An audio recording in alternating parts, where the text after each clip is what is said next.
If you know anything about Mehdi Hasan, then you already know he's probably the last person you want to debate on live television. He's built a reputation for taking apart political talking points with facts, and in this debate, that's exactly what happens. A former Trump ambassador steps in to defend Trump's first 100 days, but things quickly spiral into a heated back and forth. Before we dive into the full story, comment where you're watching from, and don't forget to like and subscribe so you don't miss the next one. Now let's see how this debate unfolds. If this is what the golden age looks like, God help us when we enter the dark ages of the U.S. political circuit. Right. Carla Sands was President Trump's ambassador to Denmark during his first administration, and Mehdi Hasan is a British-American broadcaster and editor-in-chief of new media company Zetio. Thanks for joining us both. Happy to be here, Adam. Happy to see you. Carla, what would be your signature achievement you're looking for in the next 100 days? Right. Well, certainly it's promises made, promises kept. I'm enjoying the 101st day of the golden age of America. And what I hope to see President Trump do is he's right now in the White House surrounded by some of the top CEOs in the world, and they're talking about the investments that they're bringing to the United States, creating jobs. President Trump has already brought over 300,000 new jobs. Carla, President Trump has already brought a first quarter of negative economic growth, we learned today. President Biden was losing 6,000 jobs a month. President Trump has already added 9,000 new manufacturing jobs. Mehdi? Yeah, I don't know what the golden age of America looks like, but it surely doesn't look like a 101st day in which we have a negative quarter of growth for the first time since the start of 2022. Let's not forget, at the end of 2024, Donald Trump inherited an economy where the final quarter of growth was 2.4% annualized. Today, we discover the first quarter of 2025 is minus 0.3%. A majority of Americans, including 51% of Republicans, say they believe Donald Trump's policies could cause a recession this year. So not sure people voted for a recession or for more inflation from tariffs or for the decimation of their 401ks, the worst stock market 100-day performance since Richard Nixon. He has kind of taken an economy which that left-wing rag, The Economist magazine, called the envy of the world, and he's trashing it. And I'm not sure why. I'm not sure it's ideology, whether it's grievance. He's obsessed with these tariffs, even though every serious economist in the United States and across the world is telling him, stop. Some of his own advisors are trying to tell him to stop, but he's not listening. So if this is what the golden age looks like, God help us when we enter the dark ages of the Trump era. Carla, you can't argue with the numbers, GDP figures today. Well, I can. Actually, I can argue with the numbers. So he inherited Joe Biden's numbers. It was an inflated economy from pumping taxpayer money. This was government spending, propping up the U.S. economy and creating unsustainable debt. The trillions of dollars of debt President Trump has promised to bring us a Donald Trump added budget. more to the debt in his first term than Joe Biden did in his term. Actually, he had COVID hit, so that's a tilt. That's not fair. COVID hit President Trump's best economy in the history of our country in 2019. Now he's bringing that economy back. You're speaking over me. I didn't do that to you. It's not really so polite. Yeah, let's be polite on the 101st day. Absolutely.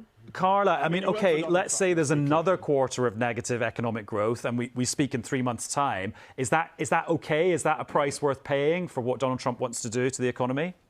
So what President Trump is doing is, and let's just remind all your viewers, the press in the U.S. covers President Trump 96% negative. It's a miracle he has any positive rating in the polls. But in the U.K. and EU, it's even more negative. So I'm sorry that your media brainwashes you, but the fact is President Trump is doing the hard work of righting the American economy, reindustrializing our nation. We were slipping into a service economy, and you cannot be a great power if you don't make things. You have to manufacture things. You have to make steel and aluminum. You have to be able to make your own ships, and you have to have your own rare earth minerals and prescription precursors. OK, let me ask Mehdi if he's been...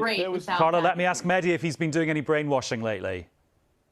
Well, first of all, the manufacturing boom has been the manufacturing boom was happening on Biden's watch, as all the numbers showed. But in terms of, it's funny to talk about brainwashing when the entire MAGA message is Donald Trump and Fox brainwashing people into believing insane things like the last election was stolen. Last night on American television on ABC News, Donald Trump tried to claim that a photoshopped image of Kilmar Abrego Garcia, the man from Maryland, the El Salvadoran who had caught in the U.S., said could not be sent back to El Salvador. But he defied the court, the Trump administration, sent him illegally back to a torture camp in El Salvador.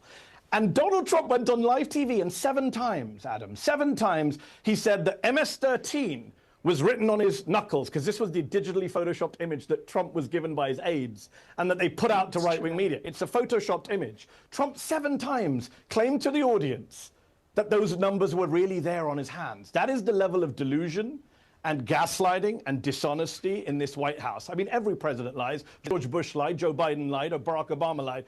But no one lies like Trump. To take an image that's fake, that's photoshopped, that's demonstrably untrue, and repeat 7 times on national television. No, he had the letters MS-13. Is he mentally competent? We talked about Joe Biden's competence. Is Donald Trump mentally competent? Recently, he told Time magazine, Adam, that he won at the Supreme Court. The Supreme Court ruled 9-0 against Trump and said you must facilitate the return of Kilmar Abrego Garcia. They are violating the Supreme Court. They are violating lower courts. That is what they're doing in this 100 days. Okay, Carla, is your man relying on a doctored image and falling for fake news with that picture? Adam, I don't want to waste the time of your viewers talking about an inconsequential known gang member. I want to talk about how President Trump has brought $5 trillion of new investment into the United States, how we're making America healthy again by taking the dyes out of the food and finding actually the cause of autism, a heartbreak for so many American families.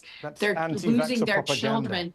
And also making America safer, taking the DOD, which was going woke and very like an indoctrination center, and creating again that lethal fighting force focused on the mission of what was keeping happening the at the United DOD, the Department of Defense? What was happening in the military caused by woke, as you put it, that was so bad, Carla? Yeah, so the U.S., the DOD under the radical leftists controlling Joe Biden, who your media never talked about as mental incompetence, and everyone saw it even in 2019. Mental incompetence, you won't even defend. Mehdi, let Carla finish, and I'll come back to you. If I may, so we saw the Pentagon refocus on the security of the United States instead of doing things like censoring Americans. How about what USAID was doing, destabilizing the world and funding terrorism from U.S. taxpayer dollars? It's unconscionable. Okay, let's let Mehdi respond to some of the things that you were saying there. Sure. Yeah, you said a lot there. I mean, look, what she said about USAID is false. Elon Musk and Doge are super unpopular, have failed, they're being thrown out. She talks about she says she doesn't want to talk about inconsequential gang members. The president, 7 times as the journalist tried to move on, insisted that the journalist concede that words were written on a hand that were not written. That's mental incompetence. He's deluded. Well, it could just be a mistake, Mehdi. That's not a sign of like a mental fitness. Hold on, Adam. He held up a photo that was doctored. That was bad enough a week ago. We were told, oh, he didn't mean it literally. And last night he told us he literally believes 7 times that this guy has MS-13 written on his knuckles, a guy who shouldn't even been in El Salvador, and he's defying a Supreme Court ruling that Carla doesn't want to mention. As for making America safe, Donald Trump pardoned 1,300 rioters on his first day in office. His own Vice President, J.D. Vance, his own Attorney General, Pam Bondi, said he wouldn't do it. He did it. He pardoned 300 people who attacked police officers. Can Carla defend that, or does she want to move on from that? How do you defend pardoning 300 people who assaulted police officers, more than 100 police officers? He pardoned them. How are you okay with that? We're talking about the noise and not what actually matters. Okay. The fact that this Salvadoran, this El Salvadoran citizen had already had a removal order. He had had his day in court. He had had his hearings. He had come in twice. The Supreme Court says illegally. 9-0. He must be brought back. 9-0. So I don't think that the Supreme Court of the United States actually makes American foreign policy. That comes from the executive. And so sometimes the court doesn't get it right. It's not a foreign policy decision. It's a due process decision. But at the same time, we need to see that our country is run in a constitutional way, and we have separation of powers, thankfully. But what I want to focus on is the great things that President Trump and his incredible administration are doing, bringing down the cost of gas. Does that include pardoning rioters? You haven't answered, Carla. Do you support pardoning rioters who attack police officers? Again, you're speaking over me. You didn't answer my question. You don't even want the viewers to Do you know hear what? the good I'm just going news to of pause what's you happening both in the there, United just States. in the 1,200 interest of riots. people making sense of what's going on. Last few words from each of you. Do you think Donald Trump will be celebrating peace between Russia and Ukraine, brokered by him, in the next 100 days? Carla, yes or no? Wow, that would be an amazing thing, and we should all pray for peace between Ukraine and Russia. I really hope it's successful. He said it would be harder, that the Israel-Hamas war would be easier to solve than the Russia-Ukraine war. I'm hoping that between Putin and Zelensky and these peacemakers that are coming together, that it will be successful so that the killing ends. That would be the most wonderful 200-day celebration. So I hope that you're right, Adam. Mehdi, any chance?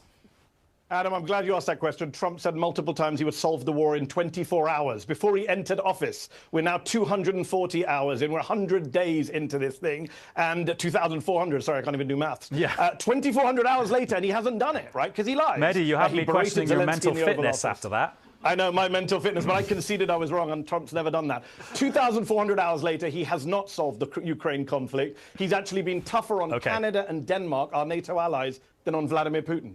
Thank you very much, both of you. And honestly, this is exactly why so many people enjoy watching Mehdi Hasan in debates like this. He doesn't simply let political talking points pass without scrutiny. Throughout this exchange, he repeatedly challenged the claims being made and pressed for direct answers whenever the conversation shifted away from the question. Whether you agreed with every argument or not, it was clear this wasn't an easy debate for anyone trying to defend Trump's first 100 days. Several key questions remained unanswered, and that's something viewers will no doubt have their own opinions about. Now I want to hear from you. Who do you think made the stronger case in this debate? Let me know your thoughts down in the comments below. If you enjoyed this breakdown, don't forget to subscribe, turn on the notification bell so you never miss a new upload, and leave a like if you want to help this video reach more people. Thanks so much for watching, and I'll catch you in the next one.